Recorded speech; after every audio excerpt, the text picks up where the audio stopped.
Alors avant, j'étais quelqu'un de très colérique, nerveuse. J'étais très malade parce que j'ai vécu pendant 25 ans avec une maladie, enfin avec la migraine.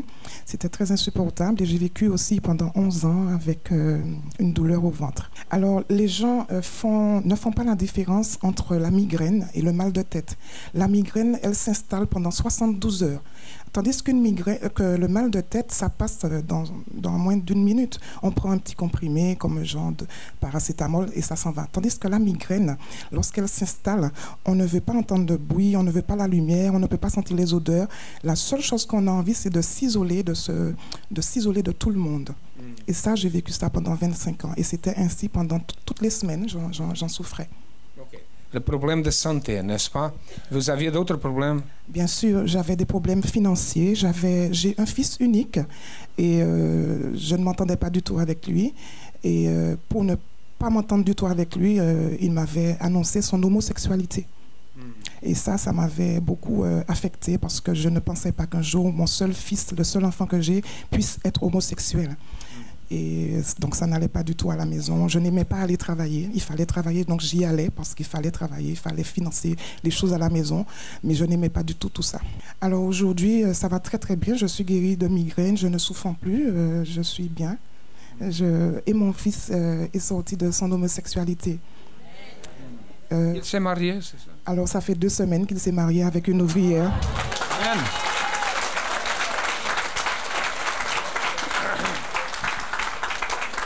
Qu'est-ce que vous avez fait pour ces choses-là? Vous avez fait quoi? Alors, pour sortir mon fils de l'homosexualité, j'ai participé à la campagne d'Israël, mais j'ai participé vraiment corps, âme, esprit, tout ce que j'avais, j'ai tout déposé sur l'autel.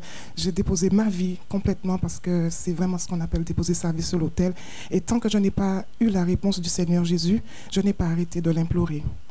Alors je recommande à tous de participer, de faire sa dîme parce que c'est très important. Je pense qu'aujourd'hui, je suis sûre qu'aujourd'hui, là où je suis au niveau de mon travail, c'est par rapport à ma fidélité dans la dîme. Quel travail vous avez? Alors je suis travailleur social, je travaille dans une association pour aider les personnes en difficulté. Et quand je suis arrivée dans cette entreprise, je faisais le veilleur de nuit, j'étais veilleur de nuit.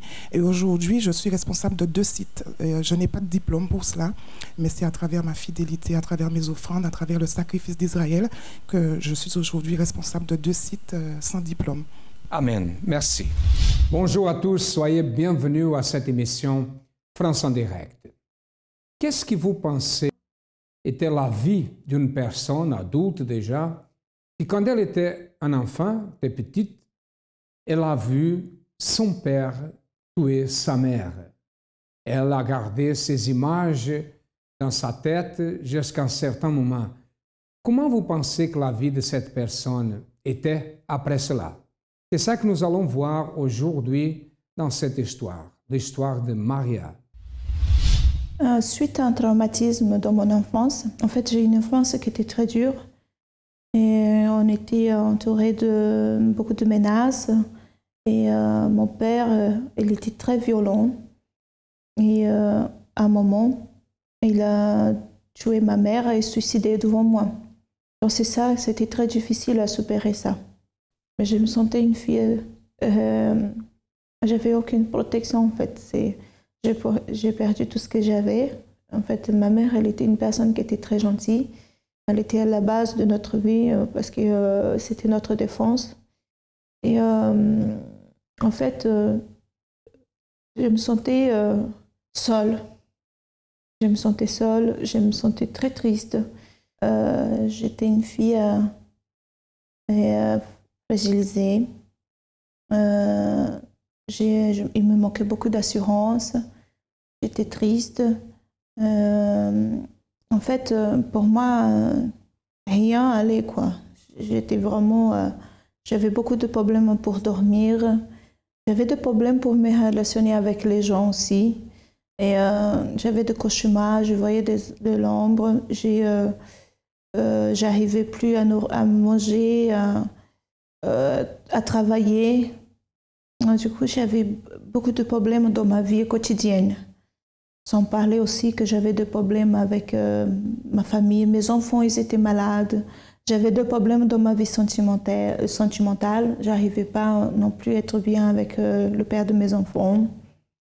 Et pour travailler aussi, j'allais jamais un mois dans mon travail parce que je pleurais souvent et à cause de ma dépression. Du coup, rien allait pour moi. Je ne savais plus comment faire pour...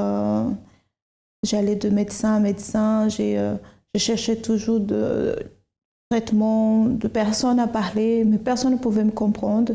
J'arrivais pas à avoir un traitement qui faisait disparaître toute la douleur que j'avais dans mon corps et qui m'arrivait au moins à faire dormir. J'avais des pensées suicides quotidiennes. En fait, c'était mon but. Mon but, c'était de mourir. Je prononçais plus de 1000 fois par jour, je veux mourir parce que j'avais une douleur tellement grande à l'intérieur de moi que ça ne me permettait plus même pas de respirer. J'avais peur de minutes qui venaient. Chaque minute que je passais en vie, j'avais vraiment de douleur. Tout pour moi, c'était comme si c'était tellement grave. Et je pensais toujours que c'était le suicide qui pouvait résoudre mes problèmes. J'avais essayé 5 fois. Et ça ne me dérangeait pas aussi non plus d'essayer devant mes enfants. Et ben, chaque fois, ça ne marchait pas. Et c'est là que j'étais dans le pire de mes états. C'est parce que comme je n'arrivais pas à me suicider, j'ai commencé à m'automutiler. Ça veut dire que je me détestais tellement que quand je n'arrivais pas à me suicider, j'ai commencé à tirer mes cheveux, à me blesser. C'est vrai que je ne me suis pas coupée, mais je pense que j'allais bientôt couper parce que j'avais tellement de rage de ne pas réussir à mourir que j'ai commencé à m'automutiler. Donc c'est comme ça qu'était ma vie avant de connaître le centre d'accueil. Dans la vie, quand il s'agit de relever des défis, faire face à l'adversité, aux mauvaises nouvelles ou aux tragédies, vous avez 2 choix. Laisser tomber ou combattre de toutes vos forces. Il est très simple de deviner quel choix est le plus facile. Le fait d'abandonner apporte un soulagement immédiat. Mais à long terme, tout cela se transforme en amertume, en un sentiment d'échec et de doute. Le plus grand ennemi n'est même pas le problème. C'est cette voix incessante dans votre tête. Abandonne. Il n'y a aucun moyen. Ce n'est pas la peine. Lutter jusqu'à la dernière goutte de sang est douloureux. Mais la bonne nouvelle, c'est qu'à long terme, la douleur se transforme en satisfaction et la voix dans notre tête change. Tu as réussi. Tu peux faire encore plus.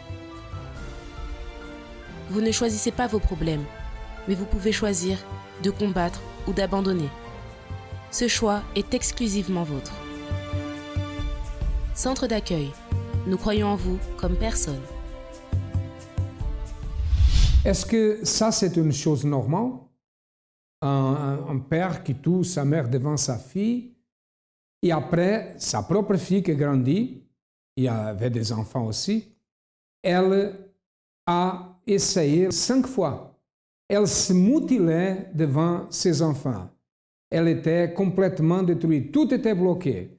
Ça, c'est normal? Les amis, ça n'est pas normal. L'être humain n'a été pas créé pour être comme ça. Si une personne agit, même dans ses parents et en elle, sa famille, il avait quelque chose qui n'était pas normal. Je veux vous dire, normalement, quand ces choses se passent, c'est parce qu'il existe des forces occultes, des forces du mal, des esprits impurs qui agissent dans la vie d'une personne. Et quand c'est comme ça vient de génération en génération. Son père a tué sa mère, elle se mutilait et un jour elle allait faire une autre chose pareille. Et sa descendance, ses enfants, allaient aussi avoir ce type de problème. Comment arrêter une malédiction comme ça? Comment faire ça? Si le problème, c'est un problème spirituel, c'est nécessaire que la thérapie soit spirituelle aussi. Écoutez. Mon état spirituel, il était tellement grave que je ne me souviens pas si j'étais évangélisée ou quoi que ce soit.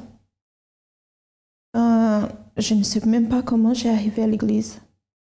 Je sais que j'ai eu ma dernière crise, j'ai essayé le suicide avec des médicaments. Et quand je me suis vue, j'étais dans l'église. Et à partir de là que j'ai commencé à voir la différence dans ma vie. En fait, quand j'ai rentré à l'église déjà, c'était étonnant parce que j'avais aucun souvenir de tout ce qui avait se passé pendant le chemin. Et j'étais reçue par un pasteur qui m'a écoutée et qui m'a assurée. Et il m'a dit de continuer. Pour moi, c'était pas facile parce que je comprenais rien de ce qu'il m'a raconté. Mais j'ai continué, j'ai persévéré et j'ai commencé à voir les résultats très très vite. Parce que j'ai commencé, le premier symptôme positif, c'était que j'ai commencé à dormir et j'ai commencé à préparer de bon manger parce que j'arrivais plus à bien cuisiner pour mes enfants. Déjà tout de suite, quand j'ai commencé à participer, j'ai fait plusieurs chaînes de prières. Quand j'ai commencé, je venais tous les jours parce que j'avais vraiment besoin dans tous les termes de ma vie. Et avec autant de douleur, je me sentais bien aussi. Je faisais plusieurs chaînes de prières et j'ai fait plusieurs aussi campagnes d'Israël, bien sûr. La campagne d'Israël, c'est un saut, un gros saut directement à la victoire. Parce que en fait, il n'y a pas de limite. C'est quelque chose qui te lance et qui te fait avoir totale confiance en toi et en Dieu. Et ça nous change vraiment la vie. En fait, quand j'ai commencé la première campagne d'Israël, je me souviens comme aujourd'hui. Et je ne savais même pas quoi demander parce que c'était tellement grave ma situation que j'ai déposé parce que j'ai écouté et je ne savais même pas quoi demander à mon Dieu. J'ai fait confiance, j'ai fait mon sacrifice et j'ai commencé à voir le résultat dans ma vie.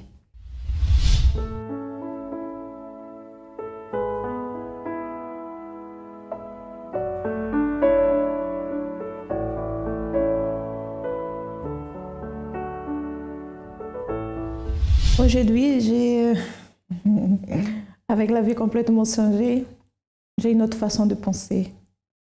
Je suis tranquille, je suis en paix. J'ai la certitude que Dieu est avec moi.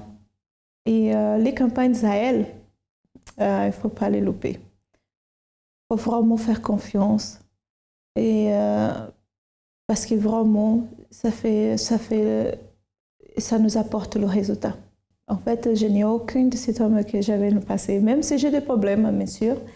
Je dors bien, je mange bien, j'avance dans ma vie. Je m'occupe de mes enfants, je m'occupe de ma vie. Franchement, des problèmes, oui, mais je les résous. Les envies de suicide, non. En fait, maintenant, je sais pourquoi que je suis là, pourquoi que j'ai vu. Et je veux vraiment apporter beaucoup de choses à mes enfants. Et je veux continuer à vivre, je ne veux plus mourir. Je suis très heureuse, oui, je suis très heureuse. Je dors bien, je suis bien avec mes enfants, je suis bien à mon travail. Et je veux plus. Le centre d'accueil, c'est pour moi, ça m'a permis d'apprendre. C'est comme une armée. Ça m'a permis d'apprendre à lutter, à combattre mon ennemi, c'est moi, et avancer. Votre vie n'avance pas. Vous êtes déprimé. Vous passez d'échec en échec. Vous cherchez à vous réfugier dans l'alcool, la cigarette, les compagnies d'un moment, tous ces vices qui procurent un moment de satisfaction passager. Mais vous continuez malade, avec des douleurs constantes, votre vie sentimentale et professionnelle brisée. Il y a une solution. Venez détruire toutes ces chaînes négatives et retrouver votre véritable potentiel qui fera de vous un vainqueur. Tous les vendredis dans tous nos centres d'accueil. Plus d'informations sur notre ligne amie 24 heures 01 53 35 85 12 ou sur notre site www.centredaccueil.net. Centre d'accueil, nous croyons en vous comme personne.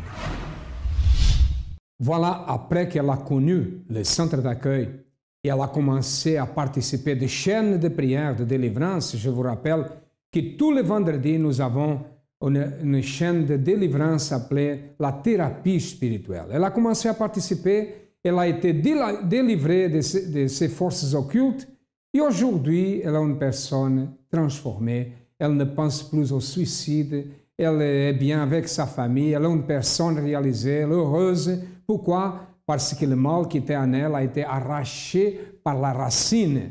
La source du mal qui était là a été retirée. Et là, la vie de la personne change. Si votre vie ne marche pas bien, tout est bloqué, si vous avez des symptômes, les mêmes symptômes que vos ancêtres avaient, ça veut dire que vous devez aussi prendre soin de votre vie. Sachez que les portes du centre d'accueil sont ouvertes du matin au soir, de lundi à lundi. Nous sommes là tous les jours et du matin au soir pour aider les personnes qui ne trouvent pas la bonne voie, qui ne trouvent pas la solution.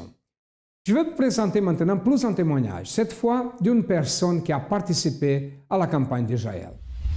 J'étais quelqu'un de très autoritaire. Je n'acceptais pas les noms. J'étais très vindicative. Il fallait faire comme je voulais. Et dès que j'arrivais chez moi, il fallait que tout soit rangé. Mes enfants, il suffisait que je les regardais, ils avaient compris. Et pratiquement, ils me fuyaient. Donc quand j'arrivais, ils entraient dans leur chambre. Mon mari, il ne disait rien.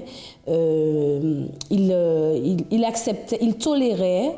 Il m'arrivait même pendant des réunions avec plusieurs personnes de contredire mon mari sans gêne. Donc il y avait ce problème de caractère. J'avais un caractère très fort. Quand je voulais que quelque chose se fasse normalement, j'imposais mon point de vue. Je n'attendais pas que les autres donnent leur point de vue et ça devait se faire comme ça. Par exemple, je sais que quand il fallait, s'il faut faire, par exemple, on voulait organiser une sortie ou même les courses, je disais, je veux ça et ça doit être fait comme ça. Si ce n'était pas fait comme ça, eh bien, je criais, je m'énervais, je n'écoutais pas les autres, je n'écoutais pas leur point de vue. Tant pis pour eux, s'ils n'étaient pas d'accord, ça devait être fait comme ça. Même pour faire des courses, moi, je faisais une liste. Si mon mari me disait, mais on a déjà ça, je disais, je prends quand même. Je faisais pas, je n'attendais pas son point de vue. Je mettais dans le caddie, je prenais. C'est moi qui décidais. À tout vouloir gérer, on ne gère rien du tout. Les gens vous fuient. Les gens parlent dans votre dos, mais vous ne savez pas, puisque vous pensez que vous avez raison, que vous êtes toujours bien. C'était en quelque sorte, mais on n'est pas bien. Intérieurement, on n'est pas bien. Parce qu'on reste toujours sous ses gardes. Vous savez, quand on ne comprend pas certaines choses, il m'arrivait que dans une conversation, il y a des choses qui m'échappent, puisqu'on ne connaît pas tout. J'allais après me renseigner, je regardais sur Internet ce que ça voulait dire. Ensuite, pour ramener, comme on dit, un petit peu ma science, et j'imposais. Donc, je tenais, c'est moi qui devais parler, c'est moi qui devais savoir tout. Donc, je pense qu'avec beaucoup de recul, je sais que j'étais très mal à l'intérieur de moi. J'avais aussi également un problème de santé. Donc j'avais ce qu'on appelait une hypophyse, l'hypophyse qui grossissait au niveau de la tête et personne ne comprenait. J'avais déjà fait plusieurs examens, plusieurs analyses, personne ne comprenait, ça augmentait. Et donc j'avais ce problème-là et souvent j'avais mal à la tête, j'avais des évanouissements. J'ai pris vraiment conscience que c'était une maladie spirituelle quand je suis arrivée au centre d'accueil.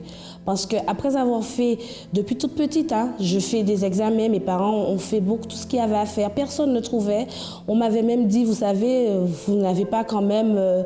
Il n'y a pas de souci, c'était psychologique. On pensait que j'inventais. Mais avec des évanouissements qui étaient quand même fréquents, il m'arrivait d'entrer dans une voiture et après de m'évanouir sans que personne ne se rende compte que j'étais évanouie. J'avais souvent des migraines. Je mettais ça sous le compte, ma famille, on est migraineux dans la famille. Donc je ne prenais pas attention à ça. Au niveau de ma maladie, je n'avais pas donné de l'importance à cela. Et c'est dans cet état que je suis arrivée au centre d'accueil.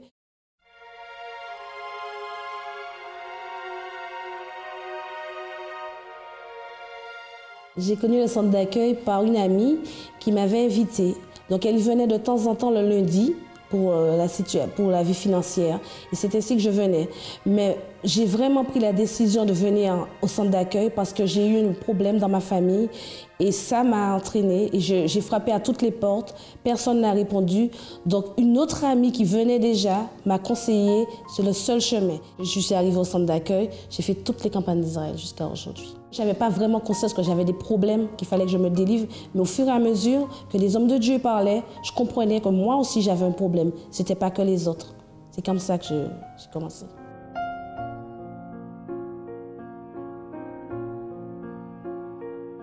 J'ai fait des examens l'année dernière. On m'a demandé de faire des examens. Bon, comme par hasard, on ne trouvait pas le dossier. On me demandait, mais qui vous a dit que vous aviez un problème à l'hypophyse? Vous n'aviez pas de problème. Je n'ai rien. Je n'ai pas de migraine, sauf épisodiquement. Je ne m'évanouis plus. Je suis guérie. Dans ma famille, alors tout a changé parce que Dieu a vraiment changé mon caractère. J'apprends, j'ai appris tout au début, je ne comprenais pas que c'était ça le problème. Mais un jour, l'homme de Dieu, il a dit, vous cherchez à changer les autres, parce que je demandais toujours qu'on change mon mari, mon fils, ma fille. Mais moi, je ne demandais jamais qu'on me change, que je change moi. Et un jour, l'homme de Dieu, il a dit, commencez par à l'intérieur de vous-même. Le changement doit se faire. Et c'est ainsi que j'ai compris qu'il fallait que je change. Donc j'ai fait une campagne d'Israël. J'ai dit, Seigneur, je ne te demande rien. Ma vie financière, elle est bénie. Tu la bénis tous les jours. Et tu pourvoiras si j'ai besoin. Je veux, moi, mon changement. Le changement, c'était pour moi. Et à ce moment-là, j'ai commencé à voir tout de suite les changements parce que je lui avais demandé à Dieu, je l'avais imploré et il m'a répondu. Je criais moins, j'écoutais et quand j'ai déposé mon sacrifice, quand je suis rentrée chez moi après le sacrifice, mon fils il m'a appelé, il m'a dit j'ai connu cette mère-là, j'aurais dû la connaître 10 ans plus tôt. Et ça, moi je me dis, j'ai remercié Dieu pour cela parce que ça a été quand même le déclic, le fait que j'ai eu un problème avec mon fils et quand Dieu m'a changé, je me suis dit, mais c'était vraiment à moi de changer. Ma famille, maintenant, on s'entend bien, on discute, sourire, on rigole, on est très complices. Ma fille avec laquelle je ne parlais pas beaucoup, ma fille était renfermée. Et maintenant, nous dialoguons, nous avons des échanges. Franchement, il n'y a pas mieux que ce que j'ai maintenant. Franchement, on est vraiment complices maintenant et c'est ça qui est important pour moi.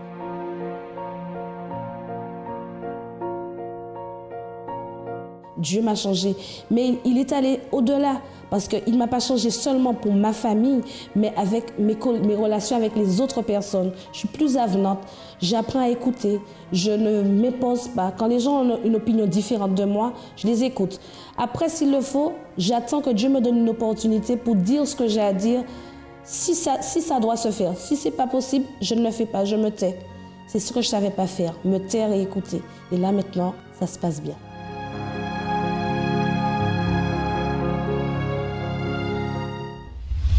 Voilà une vie transformée, plus une vie parmi les millions au monde, dans le centre d'accueil, dans tout le monde. Ce sont des millions déjà qui ont rendu témoignage. Si vous avez besoin de notre aide, je vous rappelle que notre centre d'accueil, le siège, est situé au 254 de la rue de Faubourg Saint-Martin, au 10e arrondissement à Paris. Vous avez les autres adresses qui passent dans votre ordinateur. Vous devez écrire cette adresse, chercher le plus proche de vous si vous avez besoin de nous. Et aussi, vous avez un numéro de téléphone. Nous allons maintenant voir plus de témoignages et après nous retournerons. Votre nom? Kylian. Vous êtes au centre d'accueil depuis combien de temps? 9 ans. Qui étiez-vous avant? Alors avant, j'avais une vie un peu bordélique, c'est-à-dire que je vivais dans le monde de la nuit. J'étais homosexuel, alcoolique, fumeur, dépendant de l'argent des gens. Et je travaillais pas. Je pense que j'ai fait mal la question. J'ai posé la question. Je devais dire, qu'est-ce que vous n'aviez pas? N'est-ce pas? Tout ça? Oui, et pourtant j'étais très jeune, j'avais 15 ans, entre 15 et... Comment avez-vous connu le centre d'accueil? C'est ma mère qui m'a emmené ici. Et un mois après, je suis venu, j'ai commencé, je suis parti. Et finalement, je suis revenu à Montreuil. Et à partir de là, c'est comme ça que j'ai commencé à avoir mes chaînes de délivrance. Qu'est-ce que Dieu a fait dans votre vie? Alors aujourd'hui, tout ça a changé. Donc je ne suis plus dépendant de l'alcool ni de la cigarette. Je suis marié avec... Votre épouse, venez ici. Mariée. OK. Dieu a fait quoi? Dieu vous a délivré de vices et tout cela? Oui, il m'a délivré des vices, mais pour cela, il a dû me donner son esprit avant. Parce que sans ça, j'aurais pas pu être fort pour tenir jusqu'à présent. En fait. Et vous? Vous êtes au centre d'accueil depuis combien de temps? Ça fait 7 ans. 5? 7. 7 ans. Oui. Qui étiez-vous avant? Oh là. Avant, j'étais une personne timide, réservée. En fait, j'étais tout le temps triste, en fait. Donc voilà. Comment avez-vous connu le centre d'accueil? J'étais invitée par une amie. Qu'est-ce que Dieu a fait dans votre vie? En fait, il m'a donné la paix. Avant, j'avais pas envie de vivre et tout. J'ai déjà fait tentative de suicide plusieurs fois. Et maintenant, en fait... Vous avez essayé le suicide? Oui. Comment? En m'ouvrant les veines. Donc voilà. Découpé, c'est ça? Oui. Pourquoi le suicide? Pourquoi une personne pense à se suicider? Qu'est-ce que vous a amené à avoir la pensée de suicide? Vous aviez aussi cette pensée? Vous? Je sais pas, j'étais pas bien. En fait, je me sentais triste, parce que j'étais complexée aussi. Je m'aimais pas, en fait. Qu'est-ce que Dieu a fait? Dieu a tout transformé. Tout en main? Oui. Le suicide. Non, je pense plus. Amen. Grâce à Dieu. Que Dieu vous bénisse. Amen. Grâce à Dieu. Voilà, tout est là. Les portes du centre d'accueil sont ouvertes. Nous sommes là pour vous aider. Vous avez vu le résultat de la pratique d'une foi intelligente. Et maintenant, si vous avez besoin, faites le suivant. Prenez une décision et cherchez le centre d'accueil le plus proche de vous. À demain et que Dieu vous bénisse à tous abondamment.